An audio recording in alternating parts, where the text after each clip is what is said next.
Kwaje?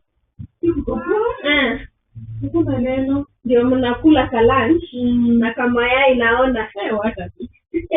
Lazima mayai ikuwe kwa kila food yangu. Ni kweli mama kanisa. Hii kujengwa na matofali. Lakini ijengwa na hii food yake. Ndio mnakula. Ndio tunaanza sasa.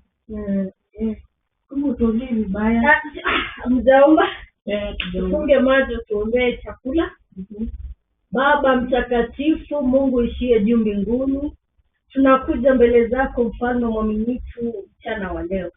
Baba, asante kwa kunielekeza kwa koma hii mfano mwaminifu. Tazama mbele yangu Baba yangu ni mchele, kuna dengu na kuna mayai ambayo nimeandaliwa na mama kanisa.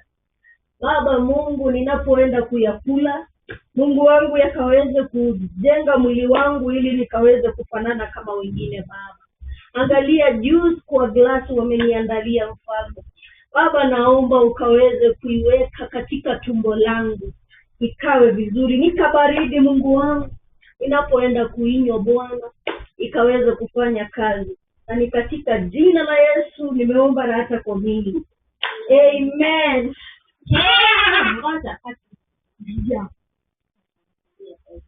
Watu wanaenda kwa wenyewe, unapata chakula ukameza tu, utajua karibu chakula unaendelea kukula. Hii chakula naona sahani ni tatu. Sasa ninaona ile imaanisha ilikuwa ya mtoto. Chini ya mtoto sio ya kwako.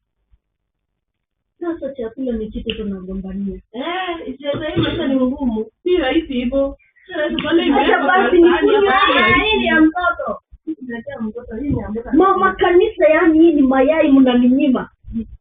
Na wewe ni mama kanisa. Mayai na dengu. Dengu kidogo ndio mnaninyima. Ulileta? Hata kama sijaleta mama kanisa. Wewe umekuja na nini?